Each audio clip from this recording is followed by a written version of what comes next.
வணக்கம் அன்பு நண்பர்களே, இன்றைய கேள்விக்கான பதில் நிகழ்ச்சிக்கு உங்கள் அனைவரும் அன்போடு வரவேற்கிறோம். எல்லோரும் எதிர்பார்த்து காத்திருந்த தேர்தல் திருவிழா வந்துவிட்டது.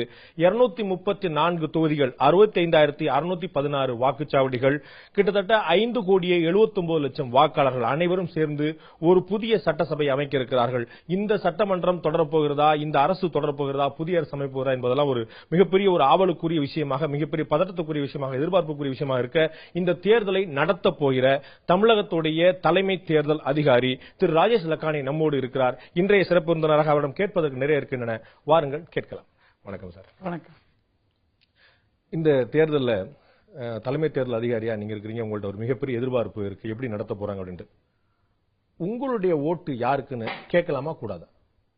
இல்ல, இப்பவே நம்ம சீக்ரெசி இருக்க ஓட்டு, நம்ம சீக்ரெசி யாருக்கு தெரியக்கூடாது, அதனால நம்ம அதை சொல்ல முடியாது யாருக்கு. இந்த சட்டமன்ற தேர்தலை இப்ப நடத்தும் போது முதல் முறையா உங்களுடைய தலைமையில ஒரு லார்ஜ் ஸ்கேல்ல ஒரு எலெக்ஷன் நடக்க போகுது. ஒரு மிகப்பெரிய சேலஞ்ச், மிகப்பெரிய சவால் அப்படின்னு நீங்க எதை நினைக்கிறீங்க? நம்ம சவால் சொல்லிட்டு போனா இப்ப நிறைய இருக்கும். இப்ப நம்ம பொலிட்டிக்கல்ல நிறைய பேர் அவங்க வேற வேற சவால் சொல்லுவாங்க. பட் என் பொறுத்த வரைக்கும் நம்ம சென்னையில பாத்தீங்கன்னா 67% வாக்குப்பதிவு ஆகுது. தமிழ்நாடுல ஃபுல்லா பாத்தீங்கன்னா 75% வாக்குப்பதிவு ஆகுது. நம்ம 100% மக்கள் இருக்கும்போது 25% மக்கள் கிட்டத்தட்ட வாக்குச்சாவடிக்கு வரதில்லை. அவங்களுக்கு எப்படி வாக்குச்சாவடியில கொண்டு போறது, அவங்களுக்கு எந்த காரணத்தினால வாக்குச்சாவடிக்கு வரதில்லை, அவங்களுக்கு என்ன சலுகை கொடுத்தா வாக்குச்சாவடிக்கு வருவாங்க, எதனால வரல, அந்த சரி செய்யறதுதான் மிக பெரிய சவாலா இருக்கும். தேர்தல்னாலே முதல்ல வாக்காளர் பட்டியல். பட் இந்த வாக்காளர் பட்டியல நிறைய குளறுபடி இருக்குது. 2011ல இருந்த வாக்காளர் எண்ணிக்கைக்கும் 2016ல இருக்கக்கூடிய வாக்காளர் எண்ணிக்கைக்கும் ஹியூஜ் டிஃபரன்ஸ் இருக்குது. இது எப்படி சாத்தியமாகணும்? டிஎம்கே கம்ப்ளைண்ட் பண்ணிருக்காங்க, கோர்ட்டுக்கு போயிருக்காங்க, ஒரு பெரிய ஹியூஜ் கிரை இருக்கு. நம்ம வாக்காளர் பட்டியல் சரி செய்யறதுக்கு பெரிய ஒரு சவாலா எடுத்து நம்ம ஒரு வேலை செஞ்சுட்டே இருக்கோம். உங்களுக்கு தெரியும், கடைசியில நம்ம கம்ப்யூட்டர் இருந்தாலும் இப்படி எல்லாம் என்னென்ன பண்ண வேண்டிய இருந்தது அதை பண்ணோம். நான் ஒரு மூணு இங்க குறிப்பிட்டு விரும்புறேன். முதல்ல நமக்கு டெட் ஓட்டர் இருந்த வாக்காளர் எத்தனை பேர் இருக்காங்க அதை கண்டுபிடிக்கிறதுக்கு ரொம்ப ஈஸி இல்ல. பிகாஸ் நம்ம ஒரு பேர் எடுத்துக்கொண்டால் முனுசாமி, நிறைய முனுசாமி, ஒரு வாக்காளர் பட்டியல முனுசாமி நான் எடுத்து ஒரு சர்ச் பண்ண ஒரு 1000க்கு மேல முனுசாமி இருக்காங்க. ஸோ நம்ம ஃபுல்லா அது லோக்கல் பாடிஸ்ல என்ன டெத் ரெஜிஸ்டர்ல இருந்து பேர் பட்டியல் எடுத்தோம். அந்த பட்டியல் எந்த முகவரியில அவங்க பேர் பதிவாயிருக்கு அங்க டெத் ரெஜிஸ்டர்ல அதை செக் பண்ணி வாக்காளர் பட்டியல அதை ஒப்பிட்டு பார்த்தோம். அப்போ ஒரு ஆரம்பிச்சு செக் பண்றதுக்கு அப்புறம் கிட்டத்தட்ட 2,99,000 பேர் நம்ம கண்டுபிடிச்சிட்டு அவங்க நீக்கிருக்கோம். அதோட என்ன பெரிய பிரச்சனையா இருந்தது, இப்ப மதுரையில ஒருத்தர் இருக்காரு, அவர் இங்க சென்னை ஆபீஸ் மாறி வராரு, மதுரையிலும் பேர் இருக்கு, சென்னையிலும் பேர் வருது, அதான் டூப்ளிகேட் மல்டிபிள் என்ட்ரி சொல்லி. அதை எப்படி செக் பண்றது? அவங்க முன் வந்துட்டான் பரவாயில்ல, அது ஒரு நிறைய அட்வர்டைஸ்மெண்ட் கொடுத்தா 1,14,000 பேர் அவங்க முன் வந்துட்டு என் பேர் டபுளா இருக்க, அங்கேயும் இருக்க, எங்க இருக்க நீக்கிங்க, அது ஒரு ஈஸி கேஸ். யாரு முன் வராத கேஸ்க்கு நம்ம அது மறுபடியும் ஒரு கம்ப்யூட்டரைஸ்ட் என்ன பண்ணோம்னா பேரு செக் பண்ணோம், அப்பா பேர் செக் பண்ணோம், அவங்க வயது என்ன இருக்கு அதுவும் ரெண்டு ஒப்பிட்டு பார்க்கும்போது நம்ம ஒரு ஸ்பெல்லிங் செக் பண்ணா கம்ப்யூட்டர் உங்களுக்கு தெரியும், கொஞ்சம் சின்ன முன்பின் பண்ணாலே சரி வராது, அப்ப எப்படி கம்ப்யூட்டர் நம்புறது? ஸோ நம்ம இன்னொரு அட்வான்ஸா போய் போனடிக்ஸ் மேட்ச். போனடிக்ஸ்னா சவுண்ட் எப்படி இருக்கு, ஒரு உதாரணத்துக்கு எடுத்து போனால் அசோக் ஸ்பெல்லிங் எப்படி வேணா எழுதலாம், டபுள் கே எழுதலாம், டபுள் ஏ எழுதலாம், ஆனால் சவுண்ட் அசோக் தான் வரும். அந்த மாதிரி போனடிக்ஸ் மேட்ச் எடுத்து கம்ப்யூட்டர்ல ஃபுல்லா எடுத்தோம். அவங்க அப்பா பேருக்கு போனடிக்ஸ் மேட்ச், அவங்க பேரும் போனடிக்ஸ் மேட்ச். அது பார்த்தா பட்டியல் ஏகப்பட்ட ஒரு 40 லட்சம் பேர் இருந்தது. அது அப்படியே நம்ம ஃபீல்ட் வெரிஃபிகேஷன் அனுப்பல, அவ்வளவு பெரிய வெரிஃபையும் பண்ண முடியாது. 40 லட்சம் பேர் டூப்ளிகேஷன் இருந்தது. டூப்ளிகேஷன் இல்ல, டபுள் என்ட்ரி கிடையாது, அது பேர் ஒரே மாதிரியா இருந்தது. பேர் அப்பா பேரும் பையன் பேரும் ஒரே மாதிரியா இருக்கதே 40 lakhs இருக்குது. ஆமா. சோ நம்ம என்ன பண்ணோம், அதுக்கப்புறம் என்ன பண்ண ஆரம்பிச்சோம்னா போட்டோ மேட்ச் ஆரம்பிச்சோம். சோ போட்டோ மேட்ச்னா பேர் சொல்லி ஒரு அதிகாரிகளுக்கு சொன்னா அவங்க சரி இது பேர் இருக்குன்னா போட்டோ உடங்க பார்க்க மாட்டாங்கன்னா பேர் மறைச்சு ரெண்டு செட்டா போட்டோ அவங்க கிட்ட கம்ப்யூட்டர்ல காட்டணும். அதுக்கு ஒரு கிட்டத்தட்ட ஒரு 700 பேர் இதே ஒரு வேலை பண்ணாங்க. 4-5 நாள்ல போட்டோ பார்த்துட்டு இருந்தாங்க. எந்த போட்டோ ஒப்பிடும் போதும் எந்த போட்டோ சரியா இருக்கு, ஒரே மேட்ச் ஆகுது, எந்த போட்டோ கொஞ்சம் ஒரு சராசரியா மேட்ச் ஆகுது, ஒரு ஈக்குவலா சொல்லிடலாம், அந்த தனியா எடுத்துட்டு அந்த பட்டியல் தான் நம்ம கடைசியாக ஃபீல்டு வெரிஃபிகேஷன் அனுப்பிச்சோம். அங்கே அட்ரஸ்க்கு போயிட்டு நீங்க ஆள் இருக்காங்களா இல்லையா. சோ நீங்க இந்த மாதிரி டபுள் என்ட்ரியோ மல்டிபிள் என்ட்ரியோ இருக்குதா நீங்க சஸ்பெக்ட் பண்ணக்கூடிய விஷயத்த நீங்க முதல்ல பார்த்துட்டு அதை இது ஃபோனடிக்ஸ் மூலமா தனியா செக் பண்ணி அதுக்கப்புறம் ஃபீல்டு வெரிஃபிகேஷன் அனுப்புறீங்க. அதுக்கு அப்புறம் தான் கிட்டத்தட்ட எல்லாம் செக் பண்றதுக்கு அப்புறம் ஆக மொத்தமா பாத்தீங்கன்னா டெட் மல்டிபிள் என்ட்ரிஸ் எபிக் அவங்க முன் வந்துட்டு ஒரு 6,84,000 மேல நம்ம டெலீட் பண்ணிருக்கோம். இதுல வந்து ஒரிஜினல் ஓட்டருடைய ஒரு ஜென்யூனான ஓட்டருடைய ஓட்டு வந்து வீணா இருக்கக்கூடிய டெலீட் பண்ணப்படக்கூடிய வாய்ப்பு இருக்குது அதுல இல்ல. அதுல நம்ம நிறைய அது பண்ணோம். ஃபர்ஸ்ட் முதல் பட்டியல அந்த வெளியிட்டோம். யார் யார் போன் நம்பர் கொடுத்தாங்க அவங்க போனுக்கு SMS அனுப்பிச்சு அவங்க பேர் டெலீட் பண்ண போறோம் ஏதாவது ஆட்சேபனை இருக்கா இல்லையா. ரெண்டாவது கட்சிக்காரரோட மீட்டிங் நடத்தணும். ஒரு 19 தேதி அண்ட் 24 தேதி பூத் லெவல்ல. சோ அவங்க கிட்ட பட்டியல் காட்டணும் இது டெலீட் பண்ண போறோம் இதுல ஆட்சேபனை இருக்கா இல்லையா. அதுல அவங்க கொஞ்சம் ஆட்சேபனை சொன்னாங்க அது பேர் நம்ம நீக்கல. சோ அந்த அவ்வளவு எக்ஸசைஸ் பண்றதுக்கு அப்புறம் தான் இது கடைசி கட்டத்துக்கு வந்திருக்கோம். அதுக்கப்புறம் இன்னும் நமக்கு டைம் இருக்கு. சப்போஸ் யாரோ முன் வந்து எனக்கு பேர் தப்பா நீக்கிட்டீங்க அதுக்கு வாய்ப்பு ரொம்ப கம்மி பண்ணாலும் பேர் சேர்க்கறதுக்கு வாய்ப்பு. இந்த பெயர் சேர்க்கிறது பெயர் நீக்கிறது இல்லாட்டி இடம் மாத்துறது இந்த ப்ராசஸ் வந்து இப்ப எலெக்ஷன் டேட் அனௌன்ஸ் பண்ணப்பட்ட நிலையில எவ்வளவு நாள் வரைக்கும் சாத்தியம்? If I have to enter my name or delete my name or change பண்ணணும்னா எவ்வளவு நாள் வரைக்கும் சாத்தியம்?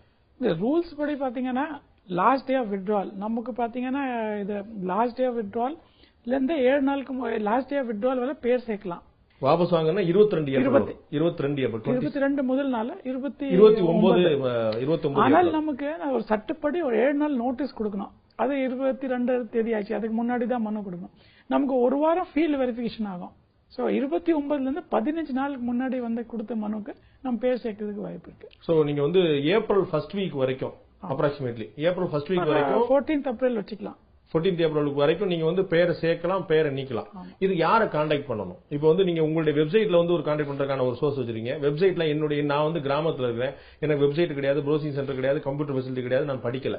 இப்ப நான் வந்து என்னோட பேரை சேர்க்கணும் இல்ல நீக்கணும் இல்ல இடம் மாத்தணும், யாரை கான்டாக்ட் பண்ணணும்? இப்ப நீங்க ஈஸியா பண்ணி தாலுகா ஆபீஸ் போலாம். தாலுகா ஆபீஸ்ல ஒரு படிவம் இருக்கும். அந்த படிவம் பூர்த்தி செஞ்சு கொடுத்தாலே அது பேர் சேர்க்கறது நீக்கிறது இல்லன்னா அட்ரஸ் மாறதுக்கு வாய்ப்பு இருக்கு. திமுகவுடைய குற்றச்சாட்டுல ஸ்பெசிபிக்கா எங்களுடைய கட்சியோட மெம்பர்ஸ் எங்களுடைய பார்ட்டி மெம்பர்ஸ் பார்ட்டி கேடர்ஸ் அவங்களுடைய பெயர்லாம் வந்து திட்டமிட்டு நீக்கப்பட்டிருக்கின்றாங்க. இது எப்படி நடக்கும்? இல்ல இது பத்தி அவங்க சொல்லிருக்க மாட்டாங்கன்னு நினைக்கிறேன். பிகாஸ் எல்லா இடத்துல நம்ம 65,616 பூத்ல வாக்குச்சாவடியில அவங்களோட ஏஜென்ட்டும் கையெழுத்து வாங்கியிருக்கோம். யார் பேர் நீக்கிறோம் அவங்க மட்டும் இல்ல எல்லா பொலிட்டிக்கல் பார்ட்டி யார் வந்தாங்க அவங்களோட கையெழுத்து வாங்கியிருக்கோம். நீக்கிறது பட்டியல் சரியா இல்லையா. சோ அவங்க சரி பார்த்ததுக்கு அப்புறம் தான் கையெழுத்து போட்டிருக்காங்க. இதே ஆட்சேபனை தெரிவித்தாங்க அதை நம்ம நீக்கல. சோ இந்த தடவை பண்ணதுல இந்த மாதிரி தப்பு நடக்கிறதுக்கு வாய்ப்பு இல்ல நான் கருதுகிறேன். இல்ல இப்ப இது 2011 கம்பேர் பண்ணும்போது 2016 பார்க்கும்போது ஹியூஜ் நம்பர் ஆஃப் ஓட்டர்ஸ் வந்து இன்க்ரீஸ் ஆயிருக்காங்க. 2011 சென்சஸ் 2011 எலெக்ஷன் நடக்குது. 2011 சென்சஸ் இருக்குது. அந்த சென்சஸை கம்பேர் பண்ணா 13 வயசுல இருந்து 17 வயசு வரைக்கும் அப்ப இருந்தவங்களோட எண்ணிக்கையே வந்து இப்ப 18 தான் வந்திருக்க முடியும். சோ அதை விட அதிகமா வந்திருக்குது அப்படிங்கும்போது எப்படி சாத்தியங்கிறது அவங்களுடைய டவுட். இல்ல இதுல ரெண்டு விஷயத்தை நான் சொல்றத விரும்புறேன். ஃபர்ஸ்ட் நம்ம என்ன பார்த்தோம்னா நம்ம இது பர்சன்டேஜ் பிசினஸ்க்கு போகாம இருக்கலாம். இப்ப நம்ம 2011 நம்ம சென்சஸ் முடிச்சோம். ஜனத்தொகை கணக்கெடுக்க முடிஞ்சது. அந்த நேரத்துல 13 வயசுல யாரா இருந்தாங்க இப்ப 18 வயசுல இருந்திருப்பாங்க. அந்த ஜனத்தொகையில 13க்கு மேல எத்தனை பேர் இருந்தாங்க அதை இப்ப வாக்காளர் பட்டியல பேர் இருக்கணும். அந்த கணக்கு பார்த்தாலே நமக்கு நிறைய பேர் வருது. அதுல நம்ம என்ன கிடைக்கணும்னா டெத் ஆனது யார எத்தனை பேர் இருந்திருக்காங்க அது கிடைச்சாலும் நமக்கு ஒரு கிட்டத்தட்ட ஒரு சராசரியா சரியா தான் வருது. இல்ல நான் அதுல ரொம்ப டீடைல் போகும்ல. But only one question on that. 13 வயசுல இருந்து 18 வயசு வரைக்கும் 17 வயசு 13ல இருந்து 17 வயசு வரைக்கும் இருந்த 2011 சென்சஸ் படி இருக்கிறவங்களே நாட் எபோவ் 50 lakhs 50 லட்சத்துக்கு மேல இல்ல. அப்ப 13 வயசு அந்த 50 லட்சம் பேருமே 13 வயசு வச்சுக்கிட்டாலே as you said அந்த 13ல இருந்து 17 வரைக்கும் வந்து 17 வயசு எவ்வளவு 16 வயசு எவ்வளவு 15 வயசு வரைக்கும் தனித்தனி. பட் ஒட்டுமொத்தமா எல்லாருமே 13 வயசு வச்சுக்கிட்டாலே கூட it's not exceed than 50 lakhs. இல்ல அது நீங்க சொல்றது அது 13 18 மட்டும் பேசுறீங்க. இப்ப இன்னைக்கு நமக்கு தேதியில வந்து 25 வயசுல ஒருத்தர் வந்து எனக்கு பேர் சேர்க்கல இதுவரை பேர் பட்டியல இருக்கேன்னு சொல்றாங்க. இப்ப நம்ம இது சட்டப்படி அவங்களுக்கு பேர் சேர்க்கக்கூடாதுன்னு சேர்க்க முடியாதுன்னு சொல்ல முடியாது. சோ அது இருக்கு. ரெண்டாவது நம்ம எல்லா கிட்ட இப்ப விளம்பரம் கொடுத்திருக்கோம். எல்லா பத்திரிகையில விளம்பரம் கொடுத்திருக்கோம். எல்லா இடத்துலயும் சொல்லிட்டு இருக்கோம். நீங்க போன் பண்ணி இத போலி வாக்குல இருந்தாலும் நம்ம உடனுக்குடன் நடவடிக்கை எடுத்துறோம். அது இப்போ இல்ல. இப்போ யார் முன் வந்து சொன்னா இந்த ஆள் இங்க தாங்கல போலி நம்ம ஒரு ஏஎஸ்டி லிஸ்ட் இருக்கு. இப்ப தேர்தல் அறிவிச்சிருக்காங்க. அந்த சட்டப்படி ஏஎஸ்டி லிஸ்ட்னா absent shifted dead voter list இருக்கு. அந்த பட்டியல பேர் இருந்தாலே அதை ஈஸியா ஓட்டு போட முடியாது. அது நிறைய கேள்வி கேட்ட பூத் லெவல் ஏஜென்ட் எல்லாம் ஒப்புக்கொண்டுதான் ஓட்டு போட முடியும். அந்த பட்டியல வச்சிரும். சோ நீங்க வாக்காளர் பட்டியல் வைக்கிற மாதிரியே ஒரு ஏஎஸ்டி பட்டியல் வைக்கிறீங்க. அந்த பட்டியல் வந்து அவங்களும் வாக்களிக்கிறதுக்கு அனுமதி கிடையாது. அனுமதினா கிடையாது, ரொம்ப விசாரிக்கிறதுக்கு அப்புறம் தான் அனுமதி கொடுக்கணும். அவர் வந்து அதுக்கான ப்ரூஃப், அடிஷனல் ப்ரூஃப்ஸ் எல்லாம் காட்ட வேண்டியிருக்கும். இப்ப நீங்க வந்து இப்ப சொன்னபடி இப்ப ஏற்கனவே தயாரா இருக்கக்கூடிய வாக்காளர் பட்டியல் அத்தனையுமே அந்தந்த பூத் வாரியா அந்தந்த பார்ட்டி இன்க்ளூடிங் டிஎம்கே அவங்க எல்லாருமே சைன் பண்ணி தான் அதை ஒப்புதல் கொடுத்து தான் பண்ணிருக்காங்க. ஆமா, இப்போதைக்கு இப்ப பண்றது இந்த பியூரிபிகேஷன் சரியா சரி பண்றது டிரைவ்ல எல்லா கிட்ட கையெழுத்து வாங்கிருக்கோம். யார் பேர் நீக்கிறோம், யார் பேர் பண்றோம். இப்ப அதே மாதிரி இப்ப எலெக்ஷன் தேதிக்கு வந்து மே 16ஆம் தேதி போலிங் இருக்குது, 19ஆம் தேதி கவுண்டிங் இருக்குது, April 22 first phase single phase, 29 முடியுது வேட்புமனு. கிட்டத்தட்ட 72 நாள் இருக்கும்போது இந்த நடத்தை விதிகள்லாம் உடனே அமலுக்கு வந்துச்சுன்னா கவர்மெண்ட்டுக்கு ஒரு பொலிட்டிக்கல் பார்ட்டியா ஏடிஎம்கேக்கோ டிஎம்கேக்கோ மத்தவங்களுக்கு இருக்கிற சிரமம் இருக்கட்டும், ஒரு காமன் மேனுக்கு இருக்கக்கூடிய சிரமம், ஒரு பிசினஸ் மேனுக்கு இருக்கக்கூடிய சிரமம், ஒரு பணத்தை ஒரு இடத்துக்கு எடுத்துட்டு போற வைக்கிறது, இது ஒரு பெரிய ஒரு ட்ரபிளான விஷயமா பாக்கலையா நீங்க? இல்ல, லாஸ்ட் எலெக்ஷன்ல இது ஒரு மீன்ஸ் நம்ம என்ன கேஷ் இப்ப சாதாரண மக்களுக்கு பிரச்சனை இருக்காது. நம்ம என்ன சொல்றோம்னா ரொம்ப அதிகமா கேஷ் எடுத்து எங்க போக கூடாது, செக் பண்ணா நீங்க ஆதாரம் வச்சிருந்தீங்கன்னா நம்ம ஒன்னும் ஆக்ஷன் எடுக்க போறது இல்ல. ஆதாரம் இல்லாம நிறைய கேஷ் எடுத்து போனா அது சந்தேகத்துக்குரிய விஷயம் இருக்கும். சோ அது பாக்குறதுக்கு நம்ம செக் பண்றோம். கடந்த எலெக்ஷனோட இந்த எலெக்ஷன்ல ஒரு முதல்ல ஒரு சீஸ் பண்ணிட்டாங்கன்னா ஒன்னும் பண்ண முடியாது, கோர்ட்ல போய் தான் திருப்பி வாங்க வேண்டியது இருந்தது. இந்த எலெக்ஷன் கமிஷன் என்ன பண்ணிருக்காங்க, ஒரு அப்பீல் கமிட்டி, அதுக்கு மேல் முறை ஒரு கமிட்டி போட்டிருக்காங்க. சோ அந்த கமிட்டில சப்போஸ் நீங்க ஜென்யூன் ஆள்னா அந்த பணம் திருப்பி கொடுக்கறது வாய்ப்பு இருக்கு. அந்த கலெக்டர் தலைமையில இருக்குமா? அந்தந்த கலெக்டர், மாவட்ட கலெக்டர் தலைமையில் அந்த கமிட்டி இருக்கும். தமிழ்நாடு மாதிரி இடங்கள்ல ஒரு கல்யாணம் காட்சி ஒரு வீடு வாங்குறதுலாம் வந்து மேக்ஸிமம் வந்து கேஷ் அண்ட் கேரியா கொண்டு போகக்கூடியவங்களா இருப்பாங்க. பிசினஸ் டிரான்சாக்ஷன்ல வந்து மேக்ஸிமம் வந்து 100% கையில காசு வாயில தோசை, அதுதான் வந்து தமிழ்நாட்டை பொறுத்தவரைக்கும் அதிகமா இருக்கக்கூடிய விஷயம். சோ நான் எவ்வளவு கேரி பண்ணிட்டு போறேன்னா என் கையில 1 லட்சம் ரூபா இருக்கும், 2 லட்சம் ரூபா இருக்கும். அதுக்கு ஏது இந்த பணம் ப்ரூஃப் பண்ணுன்னா நான் எப்படி சொல்றேன், நான் போன மாசம் சம்பளம் வாங்கினேன், இல்லாட்டி என்னுடைய சித்தப்பாட்ட கடன் வாங்கியிருந்தேன், இல்லாட்டி என்னுடைய ரிலேட்டிவ் கைமாத்தா வாங்கியிருந்தேன், 1001 ரீசன் இருக்கும். வித்தவுட் எனி டாக்குமெண்ட்ஸ், பேப்பர் என்னால எவிடன்ஸ் காட்ட முடியாம போலாம். அப்ப நான் உடனே யாருக்கோ காசு கொடுக்கறதுக்காக தான் போனேன்னு சொல்லி சொன்னா சரியா இருக்குமா? இல்ல, இப்ப இன்னொரு அதுல இருக்க, இப்ப நம்ம பணம் பிடிச்சால அது என்ன கட்சிக்கு பயன்படுத்த போறாங்க, அதை லிங்க் எஸ்டாப்ளிஷ் பண்றதுக்கு அப்புறம் தான் அதை பிடிக்க முடியும். மீன்ஸ் பொலிட்டிக்கல் பர்பஸ்க்கு இப்ப நீங்க ஒரு 2 லட்சம் எடுத்து போறீங்க, பட் அதை எப்படி பொலிட்டிக்கல் பர்பஸ் யூஸ் பண்றாங்க, சப்போஸ் நீங்க ஒரு பார்ட்டி ஒர்க்கர் அந்த மாதிரி ஒரு பார்ட்டில நெருக்கமா இருக்கீங்க, அது நிறைய பணம் கேட்கறீங்கன்னா அது ஒரு சந்தேகத்தை கூடிய இருக்கும். ஒரு சாதாரண மக்களுக்கு அவ்வளவு பெரிய சந்தேகம் வர்றதுக்கு வாய்ப்பு இல்லை. நம்ம அதை ஒரு சுலபமா பண்ணிருக்கோம். அது மாதிரி பிசினஸ் பேப்பருக்கு. பட் அதே நேரத்தில் அது பிசினஸ் அதை சொல்லி பயன்படுத்த அதை மட்டில்லாக்க யூஸ் பண்ணக்கூடாது, அதுவும் நம்ம பார்க்கணும். நம்ம செக் கொஞ்சம் பண்ணி தான் ஆகணும். அதே நேரத்தில் நம்ம அப்பலேட் கமிட்டி ஒரு கமிட்டி வச்சுக்கிறதுனால ஒரே ஆள முடிவு பண்ணக்கூடாது. ஒரு 2 செட் ஆஃப் பீப்புள் முடிவு பண்ணாலே இந்த மாதிரி கேசஸ் நம்ம ஒரு வெளியே எடுக்கிறதுக்கு வாய்ப்பு இருக்கும். யாருக்கு ரொம்ப தொல்லை இல்லாம அது பிரச்சனை இல்லாம செயல்படுறதுக்கு வாய்ப்பு இருக்கும். நீங்க வந்து நிறைய கேஷ் வந்து எடுத்துட்டு போக வேண்டாம்னு அட்வைஸ் பண்ணுவீங்க? ஆமா, நிறைய கேஷ் கையில போயிட்டு வச்சுட்டு இங்க போக கூடாதுன்னு நான் அட்வைஸ் பண்றேன். அது வச்சிருந்தா அதுக்கான காரணம் சொல்ல வேண்டியிருக்கும். வச்சிருந்தா ஆமா, அதை எங்க இருந்து கேஷ் எடுத்தீங்க, எப்படி எடுத்தீங்க, அதை கணக்க காட்ட வேண்டியிருக்கும். அதை வச்சிருந்தா கேஷ் எடுத்து போலாம். Is there any limit? ஏதாவது வந்து எவ்வளவு கேஷ் எடுத்து போறது நல்லது, எவ்வளவு கேஷ் எடுத்துட்டு போக கூடாதுன்னு ஏதாவது லிமிடேஷன்ஸ் இருக்குதா? லிமிட் ஒன்னும் கிடையாது. இருந்தாலும் டவுட்ஃபுல் இருந்தா எல்லாம் செக் பண்ணிடும். பிகாஸ் அதை ஒரு லிமிட் ஒன்னும் பிக்ஸ் பண்ண முடியாது. 40,000 கீழ இருந்தா அது வந்து பெருசா யோசிக்க வேண்டியது இல்ல 1 lakh மேல இருந்தா மட்டும் கார்னர் பண்ணுங்க அந்த மாதிரி ஏதாவது ரஃபா வச்சுக்கிறது 50,000 வச்சிருக்கோம். பட் அது 50,000 ஒரு கட்ட கோடு இல்ல, அதுக்கு மேல இருந்தாலும் கீழே இருந்தாலும் செக் பண்றதுக்கு வாய்ப்பு. அது வந்து subject to each and every case. ஆமா, each and every case. But ஜெனரலா ஒரு 50,000 மேல எடுத்து போனாலே கொஞ்சம் நம்ம இப்ப கேஷ்ல யாரா கொடுக்க போறாங்க அப்படின்னு சொல்லி சொன்னா அது வந்து ஒரு சஸ்பெக்ட் பண்றதுக்கான ரீசன் ஒரு சான்சஸ் வந்து அதிகமா இருக்கும். ஓகே, பட் இப்போ வந்து ட்ரெண்ட் நீங்க எப்படி மாறி இருக்குன்னு நீங்க கேள்விப்பட்டிருப்பீங்க. உங்களால கண்ணு முன்னாடி பிடிக்க முடியாட்டாலும் டோக்கன் கொடுத்துறாங்க, திங்ஸ் வாங்க சொல்றாங்க, இந்த கடையில போய் இந்த சீல் வச்சுட்டாங்க, இந்த கடையில போய் பொருள் வாங்கிக்கணும்னு சொல்றாங்க, கிரைண்டர் வாங்கிக்கோ, மிக்ஸி வாங்கிக்கோ, மத்த வாங்கிக்கணும்னு சொல்லி சொல்றாங்க. இதெல்லாம் நீங்க எப்படி தடுக்க முடியும்? நான் வந்து ஒரு டோக்கன் வச்சிருக்கேன், ஒரு சிகரெட் அட்டையில எனக்கு டோக்கன் இருக்கும், ஒரே ஒரு சீல் மட்டும் குத்திருக்கும். இதை போய் நீ இந்த கடையில காட்டினா உனக்கு ஒரு பொருள் கிடைக்கும். அது வந்து நான் ஓட்டு போடுறதுக்காக கொடுக்கப்படுற பணம். How you will stop that? இல்ல, அத நீங்க சொல்றது இப்படி கூட இருக்கலாம். பட் அதுக்கு நம்ம அதுதான் நம்ம நிறைய பேர்கிட்ட ஒத்துழைப்பு கேட்கிறோம். இப்ப நிறைய நம்ம கிட்ட ஒரே பார்ட்டி டெமோக்ரஸில நிறைய பார்ட்டி இருக்காங்க, அவங்களும் கண்காணிக்கிறாங்க. கம்ப்ளைண்ட்ஸ் வரும். முதல்ல என்ன இருந்ததா, இப்படி கம்ப்ளைண்ட் வந்தா நம்ம ஆக்ஷன் எடுக்கிறது டைம் ரொம்ப அதிகமா இருந்தது. இப்ப என்ன பண்ணிருக்கோம், ஃபுல்லா கம்ப்யூட்டரைஸ் பண்ணிட்டோம். நீங்க என்கிட்ட சொன்னாலும், தஹசில்தார்ட்ட சொன்னாலும், கலெக்டர்ட்ட சொன்னாலும் ஒரே கம்ப்யூட்டர்ல பதிவாகும். பதிவானோடனே அதுக்கு யார் ஆக்ஷன் எடுக்கணும் அவருக்கு SMS போயிடும். இது டைம் எல்லாம் குறைக்கிறதுனால அது SMS இருந்தா அந்த பறக்கும் படை அங்க பார்த்து செக் பண்றதுக்கு வசதி இருக்கும், இங்க டோக்கன் இருக்கா இல்லையா. அப்ப சந்தேக கூடி இருந்தா நம்ம தடுக்கிறதுக்கு வாய்ப்பு இருக்கு. தேர்தலை பொறுத்தளவுக்கு ஒரு கம்ப்ளைண்ட் நான் ஃபைல் பண்ண பிறகு உங்கள்ட்ட இருந்து ஆக்ஷன் டேக்கனா இல்லையா, அந்த பொசிஷன் என்னங்கிறது ஏதாவது காலக்கெடு ஏதாவது இருக்குதா? காலக்கெடு மட்டும் இல்ல, இப்ப நம்ம என்ன பண்ணிருக்கோம்னா, இப்ப எலெக்ஷன்னா நீங்க போன்ல கம்ப்ளைண்ட் சொல்லக்கூடாதுன்னு சொல்றோம். எதுக்குன்னா இப்ப ஆன்லைன்ல கம்ப்ளைண்ட் போனாங்க, இல்ல 1950 ஒரு போன் பண்ணி அங்க கம்ப்ளைண்ட் சொல்லுங்க. எதுக்குன்னா கம்ப்ளைண்ட் அது 10,000 உங்க போன் நம்பர் சொன்னீங்கன்னா ஒவ்வொரு கட்டமாக என்ன நடவடிக்கை எடுக்கிறாங்க. இப்போ ஒரு எஸ்எம்எஸ்னா இப்ப உங்க கம்ப்ளைண்ட் அங்கே இந்த ஆளுக்கு போயிருக்கு, இப்போ ஒரு போன் நம்பர் இது, அது கூட உங்களுக்கு பதில் எஸ்எம்எஸ் வரும். அதுக்கப்புறம் அவர் என்ன ஆக்ஷன் எடுத்திருக்காரு அது உங்களுக்கு பதில் எஸ்எம்எஸ் வரும். உடனுக்குடன் என்ன ஆக்ஷன் எடுத்திருக்கோம் உங்களுக்கு பதில் எஸ்எம்எஸ் மூலமாக மொபைல் டெக்னாலஜி மூலமாக இப்ப கொண்டு வந்திருக்கோம். சோ நான் ஆன்லைன் மூலமா கம்ப்ளைண்ட் பண்ணா எனக்கு இமெயில் மூலமா எல்லாமே இமெயில் கிடையாது, எஸ்எம்எஸ்.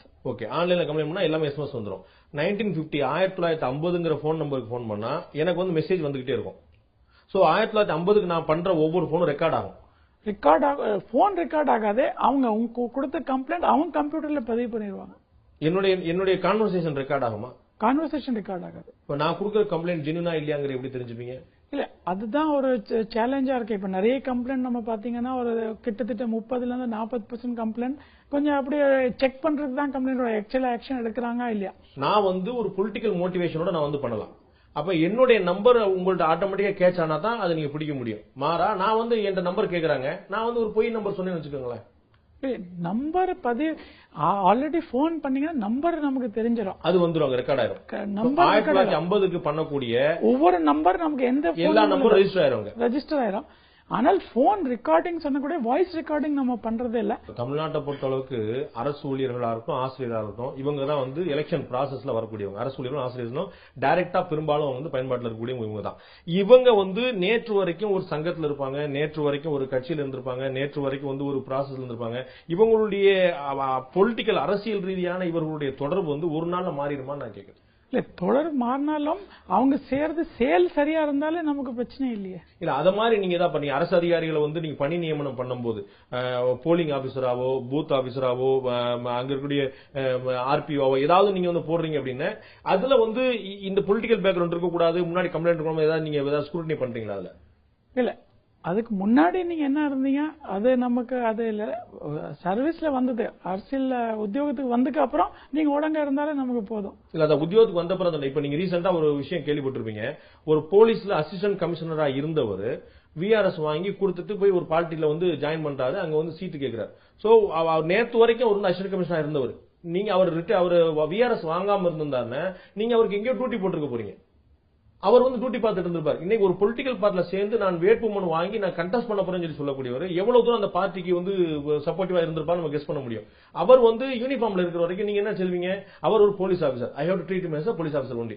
சோ அவரை நீங்க எங்கே டியூட்டி போட்டுருப்பீங்க. அப்ப அவர் அன்பயாஸ்டா செயல்படுறாரு, பாரபட்சம் இல்லாம செயல்படுறாரு, யார் உத்தரவாதப்படுத்துவா? நீங்க சொல்றது இப்ப நீங்க சொல்லும் போது சொன்னீங்க, அதை கெஸ் பண்றோம் நம்ம. இது மாதிரி அவருக்கு மனசுல இருக்குனால அத அவர் பண்றது வேலை அப்படிதான் இருக்கும். இது நடந்த விஷயம். நான் சொல்றது ஒரு பெர்ஃபெக்ட் எக்ஸாம்பிள். அவர் ரிட்டையர், பட் அதுவரை அவர் மேல ஒன்னும் கம்ப்ளைண்ட் வரல. அப்படி ஒரு பாரபட்சமா செயல்பட்டிருந்தாலும் யாரும் கம்ப்ளைண்ட் கொடுத்திருப்பாங்க. இப்ப அந்த கம்ப்ளைண்ட் வந்தா நம்ம நடவடிக்கை டெஃபினட்டா எடுப்போம். கம்ப்ளைண்ட் இல்ல, ஒரு ஆள் நல்லா செயல்படுறாரு, அவருக்கு மேல நீங்க நாளைக்கு அப்படி பண்ண போறீங்க அதை எதிர்பார்த்து அந்த ஒரு கற்பனையில நம்ம ஆக்ஷன் எடுக்க முடியாது. இல்ல, ஜென்யூனா தமிழ்நாட்டை பொறுத்தளவுக்கு பெரிய கம்ப்ளைண்ட் என்ன ஆகுனா எலெக்ஷன், இன்னும் எஸ்பெஷலி இந்த எலெக்ஷனை பொறுத்தளவுக்கு என்ன சொல்லிருக்காங்க, இதுக்கு முன்னாடி சொல்லிருக்காங்க, தேர்தல் கமிஷன் ஆளுங்கட்சியோட கூட்டணி வச்சிருக்கு. சோ எல்லாமே ரூலிங் பார்ட்டிக்கு ஃபேவரா தான் பண்றாங்கன்னு எலெக்ஷன் கமிஷன் மேல எதிர்கட்சிகள் ஒரு பகிரங்கமா வெளிப்படையா குற்றம் சாட்டுறாங்க. இல்ல, அது ஒரு குற்றச்சாட்டு. சில சமயத்துல அவங்க அப்படி செயல்பட கூடாதுன்னு ஒரு கண்காணிப்புக்கு தான் அப்படி குற்றச்சாட்டு இருக்கும். பட் குறிப்பா அதை சொல்ல முடிஞ்சாதான் நம்ம அதை சொல்லிடலாம், பதில் சொல்லலாம். ஜெனரல்ல குற்றச்சாட்டுக்கு நம்ம செயல்ல தான் நம்ம காட்ட முடியும், நம்ம நியூட்ரலா இருக்கும். நம்ம ஒரு கலெக்டரை மாத்துறதோ, எஸ்பியை மாத்துறதோ, கமிஷனரை மாத்துறதோ இது நம்ம பல முறை பண்ணிருக்கிறோம். இது எந்த பேஸ்ல பண்றோம்? ஒரு கம்ப்ளைண்ட் வருதுன்னா அதை நீங்க வெரிஃபை பண்றீங்களா, கிராஸ் செக் பண்றீங்களா, அது மேல ஒரு சார்ஜ் உண்மைதாங்க ஒரு உறுதிப்படுத்துறீங்களா? அப்போ ஒரு இடத்துல ஒரு கமிஷனர் மாற்றப்பட்டார் அப்படின்னா, ஒரு கலெக்டர் மாற்றப்பட்டார் அப்படின்னா அவரு ஒரு பார்ட்டிக்கு ஃபேவரா செயல்பட்டார் நம்ம உறுதியா எடுத்துக்கலாமா? இல்ல, ஃபர்ஸ்ட் என்ன ஒரு 100% செக் சொல்லுவது, அந்த ஊர்ல இது நிறைய கம்ப்ளைண்ட்ஸ் வரும்போது அந்த ஊர்ல இவர்னால டவுட் வந்துச்சு, மனசு ஜனங்கள் மத்தியில ஒரு டவுட் வந்தோடனே அவங்களுக்கு எலெக்ஷன் கமிஷன் சேஞ்ச் பண்ணிடுறாங்க. இல்ல நிறைய கம்ப்ளைண்ட்ல ஒரு சில என்ன இருக்கும்னா நம்ம செக் பண்றதுக்கு அது மாதிரி அரசியல் செயல்னு சொல்ல முடியாது.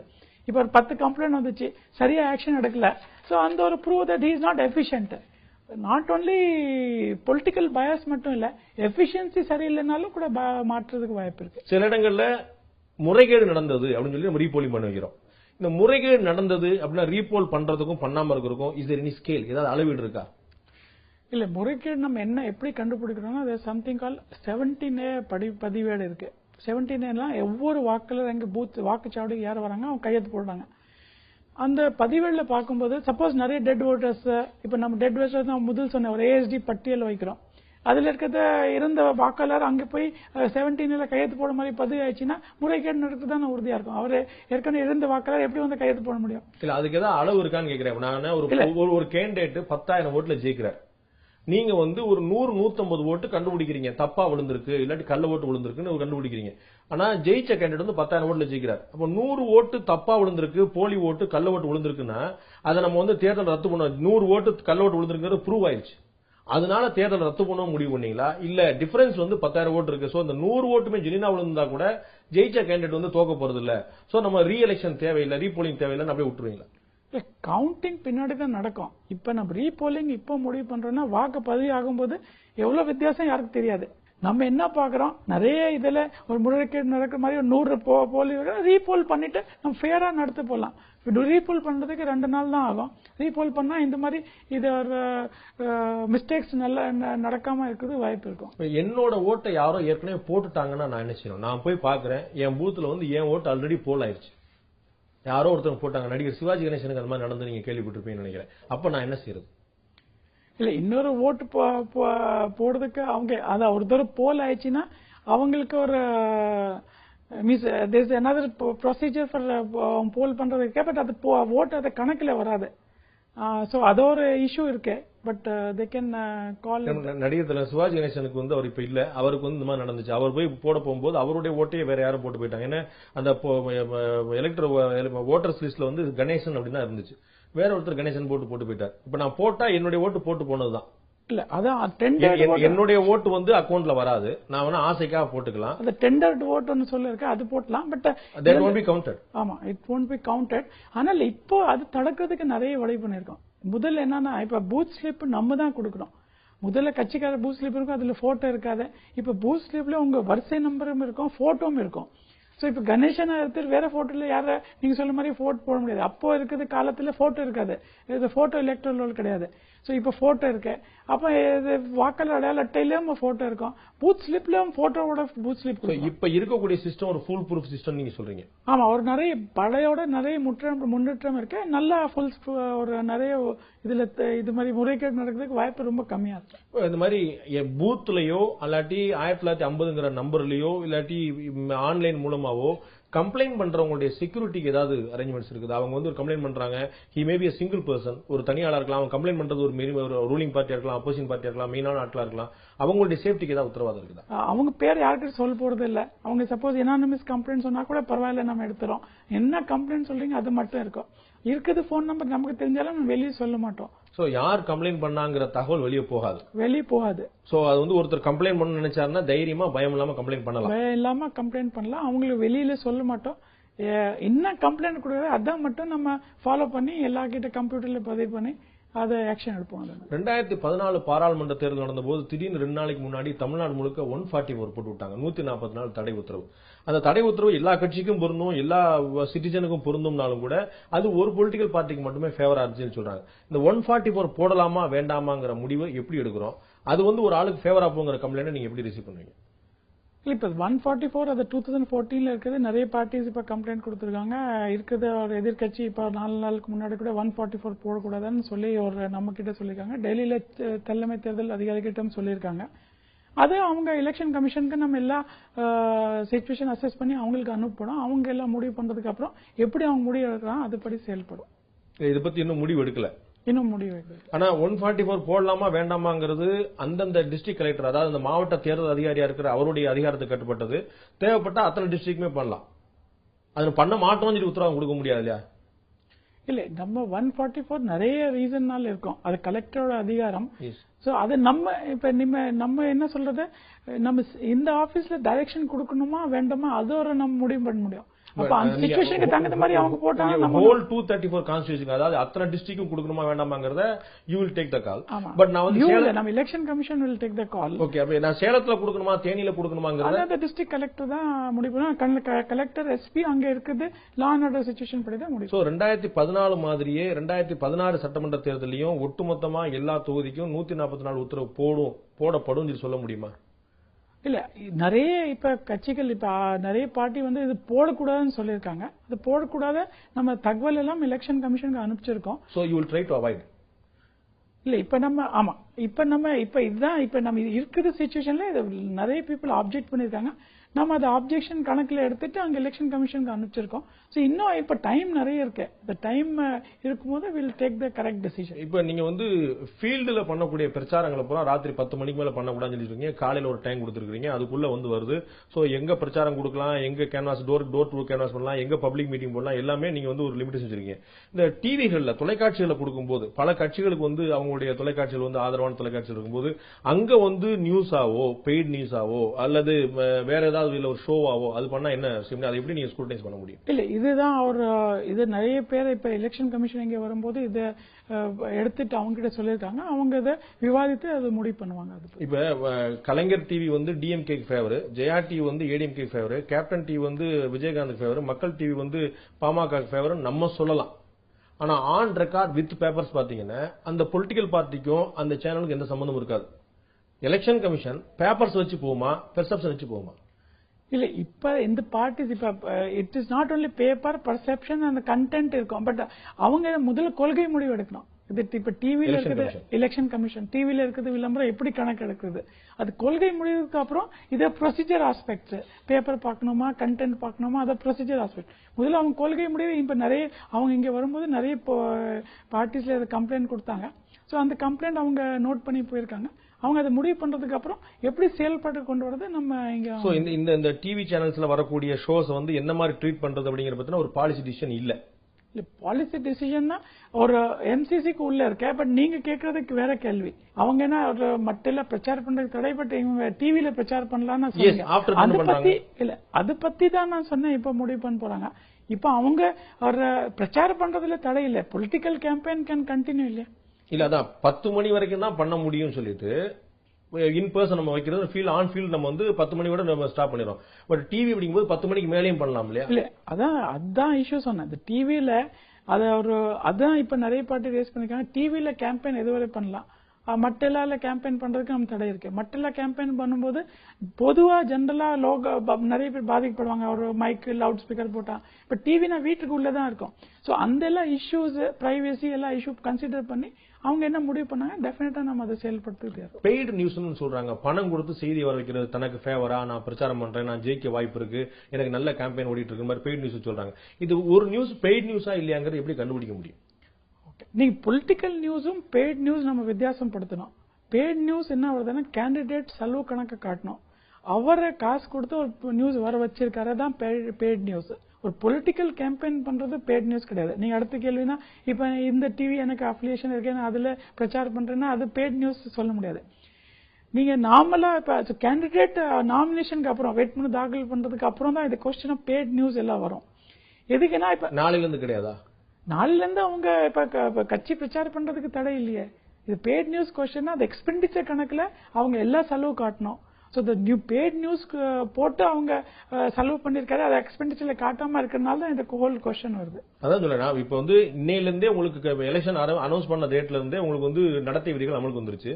அப்ப நாளைக்கு வந்து ஒரு பெய்ட் நியூஸ் கொடுத்திருக்காங்க, ஆனா அவங்க அக்கௌண்ட்ல வந்து பெய்ட் நியூஸ் காட்டியிருக்க மாட்டாங்க. இப்ப கேண்டிடேட் முடிவு ஆகல, அவங்க செலவு செய்யலாம்ல, அவங்க பொலிட்டிக்கல் பார்ட்டிக்கா செய்யலாம்ல. இங்க பொலிட்டிக்கல் பார்ட்டி செலவு பண்ணிக்கலாம், அதுக்கு பெய்ட் நியூஸ் பண்ண வேண்டிய. இப்ப இது என்ன எக்ஸ்பெண்டிச்சர் கணக்கு காட்டணும். பொலிட்டிக்கல் பார்ட்டி எலெக்ஷன் கமிஷனுக்கு கேண்டிடேட்டுக்கு தான் நமக்கு 28 லட்சம் லிமிட் இருக்கு, அதை தாண்டக்கூடாது, அதுக்கு மேல செலவு பண்ணக்கூடாது. நீங்க கேண்டிடேட்டை பாக்குறது நீங்க ஏப்ரல் 29க்கு அப்புறம் அல்லது மே 22nd இருந்து ஏப்ரல் 22 நாமினேஷன் போட்டாலே அதுல இருந்து நமக்கு கிளாக் ஓட ஆரம்பிச்சிடும். நாமினேஷன் போட்டதுக்கு அப்புறம் தான் கேண்டிடேட் வைஸான எக்ஸ்பெண்டிச்சரே பார்க்கணும்.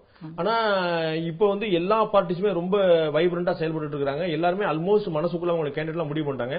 நாளைக்கே கேண்டிடேட் ஆனு சொல்லி அவங்க எல்லாம் பிரச்சாரத்துல ஆரம்பிச்சிருவாங்க. But those won't come under அந்த ஸ்க்ரூட்டினி எல்லாம் வராது. ஆமா, இது கேண்டிடேட் நாமினேஷனுக்கு அப்புறம் தான் அவர் ஆக்சுவலி உறுதியான கேண்டிடேட். இது வந்து சரியான ஐடியாவா தெரியுதா? இது சரியா இருக்கா? நான் வந்து கேண்டிடேட் நீங்க என்ன சொல்லிடுறாங்க, இன்னும் 70 days டைம் இருக்கு நமக்கு. நீங்க மே 22 ஏப்ரல் 22க்கு அப்புறம் தான் நீங்க கால்குலேட் பண்ணுவீங்க. அதுக்கே எனக்கு 50 days இருக்கு. நாளைக்கு கேண்டிடேட் அனௌன்ஸ் பண்ணி அவர் கம்ப்ளீட்டா பிரச்சாரம் பண்றாரு, டிவில, பேப்பர்ல, ரோட்ல, பப்ளிக் மீட்டிங் எல்லாம் பண்றாரு. அது எதுவுமே எக்ஸ்பெண்டிச்சர் வராதுன்னு இல்ல. இப்ப ரெண்டு கேம்பெயின்ல ரெண்டு நீங்க வித்தியாசமா பார்க்கணும். முதல்ல கேம்பெயினா பொலிட்டிக்கல் பார்ட்டினா எனக்கு ஓட்டு போடுங்க, இந்த சின்னத்துக்கு ஓட்டு போடுங்க, இந்த கட்சிக்கு ஓட்டு போடுங்க, அது கேம்பெயின். அது பார்ட்டியோட எக்ஸ்பெண்டிச்சர், அது பார்ட்டியோட எக்ஸ்பெண்டிச்சர் வருது. அந்த கேண்டிடேட் அப்படி பண்ண நான் தான் வேட்பாளர், நான் அதை பண்றேன், அவர் சப்போஸ் மத்தில செலவு பண்ணிருக்காருன்னா அது சப்போஸ் நாமினேஷன் டயத்துல இருந்து கணக்கு எடுக்கிறதுக்கு நம்ம ஒரு தின் லைன். பட் இப்போதைக்கு தின் லைன் மாதிரி ரொம்ப திக்கான லைன் மாதிரி தெரியுது. சப்போஸ் ஒரு ஏடிஎம்கேவோ டிஎம்கேவோ நாளைக்கு கேண்டிடேட் அனௌன்ஸ் பண்ணிட்டாங்க, மண்டே வந்து கேண்டிடேட் அனௌன்ஸ். நீங்க சொல்றது கேண்டிடேட் அனௌன்ஸ் பண்ணது அவங்க பார்ட்டி கேண்டிடேட். இப்ப நான் சொல்ற கேண்டிடேட் நம்ம ஆக்சுவலா முன் வந்து வேட்புமனு தாக்கல் பண்றாங்க. இப்ப நிறைய ரெண்டு இப்ப ஒரு ஏடிஎம்கே டிஎம்கே மாதிரி பெரிய பொலிட்டிக்கல் பார்ட்டிஸ்ல ஒரு கேண்டிடேட் வந்து மாறுறதுக்கான சான்சஸ் வந்து 0.5% கூட கிடையாது. அப்ப அவங்க வந்து ஒரு கேண்டிடேட், தாம்பரத்துக்கு ஒரு கேண்டிடேட் அனௌன்ஸ் பண்ணிட்டாங்க, ராஜபாளையத்துக்கு ஒரு கேண்டிடேட் அனௌன்ஸ் பண்ணாங்க. அந்த கேண்டிடேட் வந்து அவருடைய பிரச்சாரத்தை ஆரம்பிச்சிருவார். அவருடைய எக்ஸ்பெண்டிச்சர் வந்து அன்னையில கேண்டிடேட் அனௌன்ஸ் பண்ண டேட்ல இருந்து ஆரம்பிச்சிடும். But you will wait till April 22. ஆமா, நம்ம நாமினேஷன் ஆரம்பிச்சதுல இருந்து தான் நம்ம கணக்கு போட முடியும். அதுதான் இப்ப இருக்கிறது சட்டம். சோ இப்ப நான் சரியா புரிஞ்சுக்கிட்டேன்னா ஏப்ரல் 22க்கு அப்புறம் பண்ணக்கூடிய செலவு தான் அக்கவுண்ட்ல வரும். அதுதான் நீங்க வந்து ஸ்க்ரூட்டினி பண்ணுவீங்க. ஏப்ரல் 22ல அவங்க வேட்புமனு தாக்கல் தேதியில இருந்து பண்றது செலவு. என்னைக்கு வேட்புமனு தாக்கல் பண்றாங்களோ அதன் பிறகுதான் அவங்களுடைய எக்ஸ்பெண்டிச்சர் எல்லாம் கணக்குல வரும். அதற்கு முன்னாடி பண்ணக்கூடியதெல்லாம் வராது. ஒரு நல்ல ஐடியாவா இருக்குதுன்னு நான் நினைக்கிறேன். இது வந்து ஓகே. நேர்மையான தேர்தல், ஒரு ஃப்ரீ அண்ட் ஃபேர் எலெக்ஷன் நடக்கிறதுக்கான வாய்ப்பு உங்களுடைய கன்விக்ஷன்ல எத்தனை பெர்சன்டேஜ் இருக்குன்னு சொல்லுங்க. 100% இருக்கு.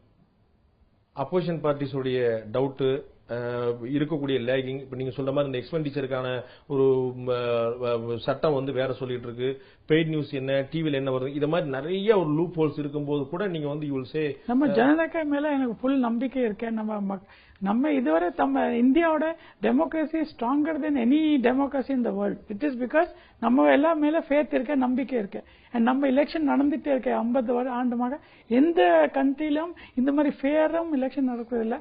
ECI also is very fair. நம்ம 100% ஃபேரா எலெக்ஷன் இருக்கும். இப்ப அது மாதிரி உங்களுடைய எலெக்ஷன் கமிஷனுடைய விளம்பரங்களுக்கு நீங்க நடிகர் நடிகை எல்லாம் பயன்படுத்துறீங்க. ஒவ்வொரு தமிழ்நாட்டை பொறுத்தளவுக்கு ஒவ்வொரு நடிகர் நடிகைக்குமே ஒரு அரசியல் பின்னணி கொடுத்துருவாங்க.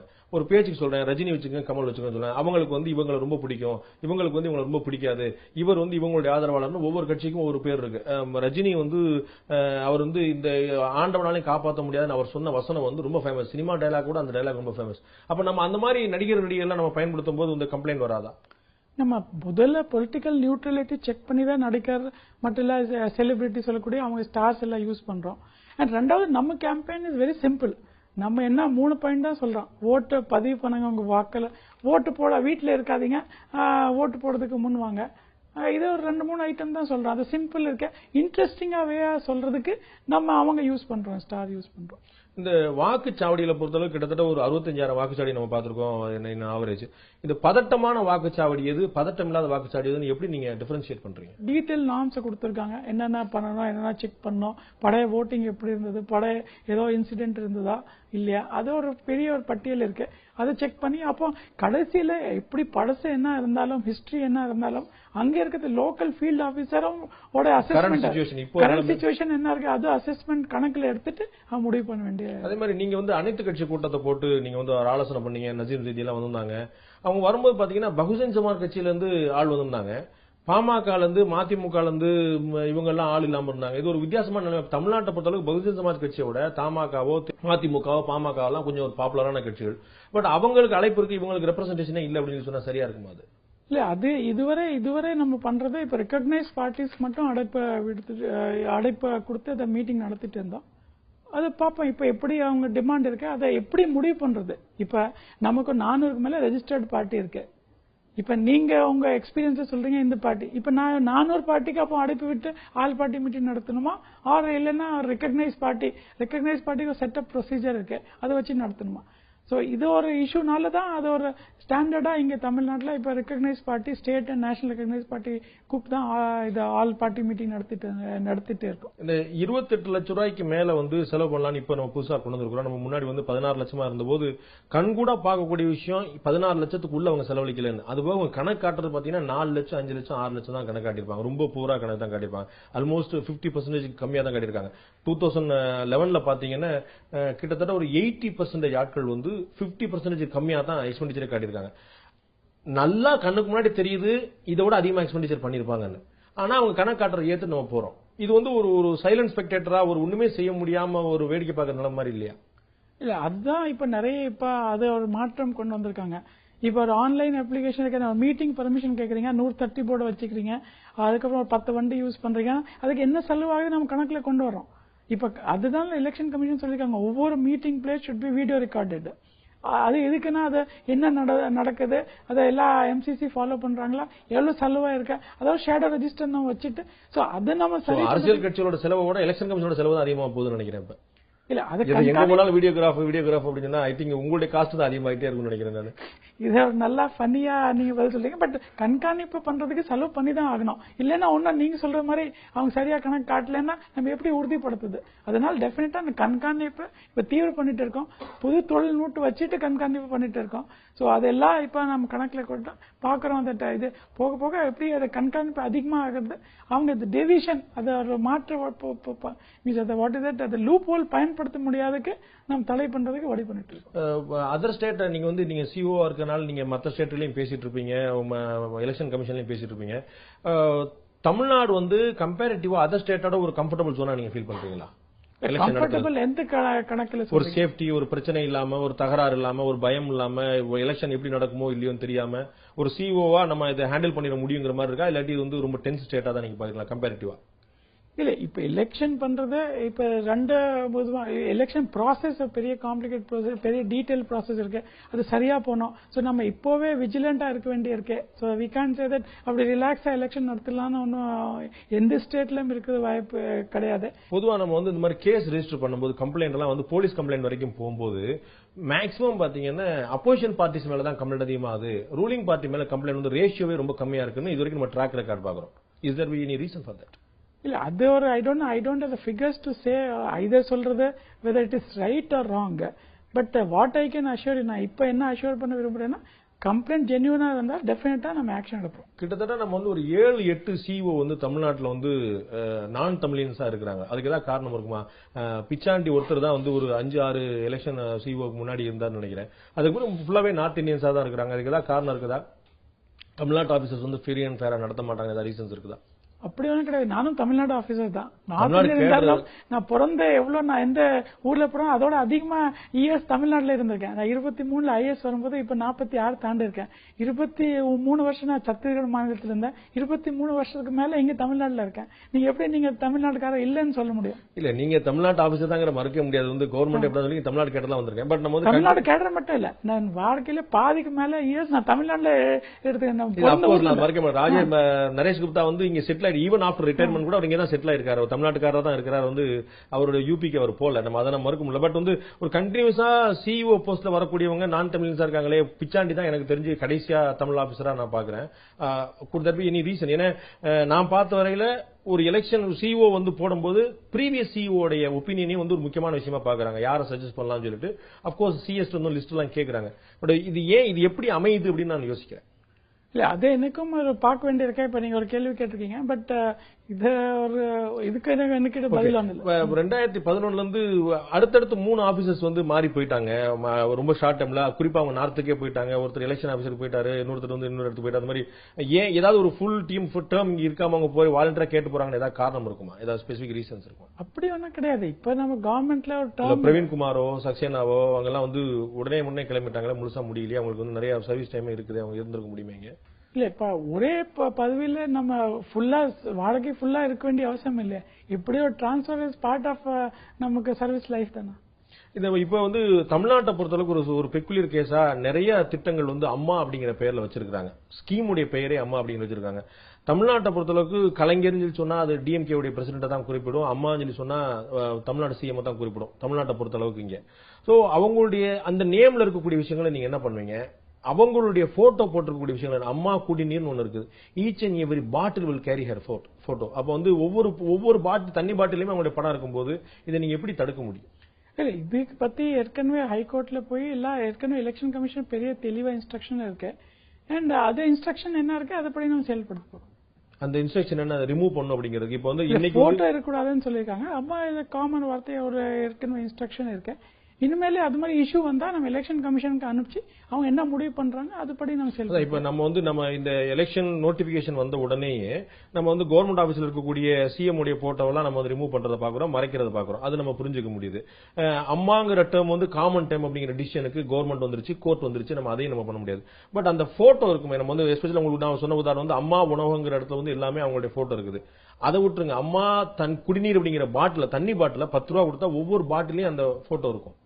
இல்ல அது போட்டோ ஏற்கனவே என்ன இன்ஸ்ட்ரக்ஷன்ல இருக்கு, போட்டோ இருக்கக்கூடாதுன்னு இன்ஸ்ட்ரக்ஷன்ல இருக்கு. சோ வாட் எவர் எலெக்ஷன் கமிஷனோட இன்ஸ்ட்ரக்ஷன் இருக்கு அதை நம்ம எல்லாம் ஃபாலோ பண்ணுவாங்க. சோ அந்த தண்ணி பாட்டில் இருக்கக்கூடிய போட்டோ எல்லாம் அகற்றப்படும். இல்ல இனிமேல பேக்கேஜிங் இனிமேல தான் பண்ண போறாங்க. அதெல்லாம் வந்து நம்ம அது வராமலே பார்க் பண்ணுவோம். இந்த சூப்பர்வைசிங் ஆபீசர்ஸ் அவங்க வந்து அவங்களுடைய வெஹிக்கிள்லயும் கூட நம்ம ஜிபிஎஸ் போட்டுருவோம். அந்த மேற்பார்வையாளர்கள் இருக்கிறாங்க, வந்து பொருளாதார பார்வையாளர்கள் இல்லாட்டி தேர்தல் பார்வையாளர்கள் என்ன விதமான பார்வையாளர் இருந்தாலும் அவங்களுடைய வெஹிக்கிளையும் ஜிபிஎஸ் போட்டு அப்ப அவங்க நம்பளம் ஆகுதா? நீங்க தான் ஒரு ஆபீசர் அங்க அப்பாயின்ட் பண்றீங்க, நீங்க அங்க போன்னு சொல்லிட்டு சம்வேர்ல இருந்து கூட்டு வர்றீங்க நீங்க, அப்புறம் நீங்களே அவங்க ஜிபிஎஸ் வச்சீங்கன்னா நீங்க யூ டோன்ட் ட்ரஸ்ட் தம். இல்ல we trust them, but ஜிபிஎஸ்னா அவங்க நீங்க சொல்றத எந்த விதமாக யார் அவங்க கம்ப்ளைண்ட் சொன்னாலும் கம்ப்ளைண்ட் உறுதியா இருக்கா இல்லையா, அவங்க எப்படி செயல்பட்டாங்க அவங்க ப்ரூவ் பண்றதுக்கு வசதியா இருக்கும். அவங்க எப்படி செயல்படுத்துறாங்க யாரும் கம்ப்ளைண்ட் பண்ண முடியாது. இப்ப டேட்டா இல்லாம இப்ப நீங்க நிறைய கேட்டீங்க இப்படி இருக்கும் அப்படி இருக்கும், என்கிட்ட கடையில டேட்டா இல்லைன்னு நான் பதில் சொல்ல முடியாது. இப்படி பண்ணா நமக்கு இது it is double edge weapon. இருந்தாலும் நம்ம ஐ கேன் சே தட் இந்த அதிகாரிகள் இந்த நேரத்தில் இங்க இருந்தாரு எப்படி செயல்பட்டாரு நம்ம ப்ரூவ் பண்ண முடியும். ஸோ நாளைக்கு அந்த கம்ப்ளைண்ட்டுக்கு வாய்ப்பு இருக்காம இல்லாம இருக்கும். ஜனங்கள் மத்தியில ஒரு ஃபேரா எலெக்ஷன் நடக்குது, எல்லாம் கண்காணிக்கிறாங்க, ஒரு ஃபீலிங்கும் வரும். ஓகே, லாஸ்டா இந்த தேர்தல் 2016 தேர்தல் நடத்த போறீங்க. ஒரு சிஇஓவா நீங்க இந்த ஓட்டர்ஸ்க்கு வாக்காளருக்கு சொல்ல விரும்புறது என்ன, அரசியல் கட்சிகளுக்கு வேட்பாளர்களுக்கு சொல்ல விரும்புறது என்ன? நான் எல்லா கிட்ட நம்ம சட்டப்படி செயல்படுங்க நான் சொல்றதை விரும்புறேன். வாக்காளரோட அவங்க கடமை அவங்க 100% ஓட்டு போடணும். அரசியல் கட்சியும் அது எம்சிசி என்ன இருக்கு நம்ம என்ன சட்டம் இருக்கு அதுபடி செயல்படுத்துங்க சொல்லுவேன். வாக்காளர்களோ வேட்பாளர்களோ கட்சிகளோ அதிகாரிகளோ எல்லாருமே சட்டப்படி செயல்படுங்க. அதான் online message. Thank you very much. நன்றி திரு ராஜேஷ் லக்கானி. இவ்வளவு நேரம் உங்களுடைய பிஸியான ஷெட்யூலுக்கு இடையில எங்களை வந்து உங்களுடைய கருத்தையும் உங்களுடைய நேரத்தையும் உங்களுடைய பகிர்ந்து நன்றி. உங்களுடைய நல்ல நோக்கம் நிறைவேற எங்களுடைய வாழ்த்துக்கள்.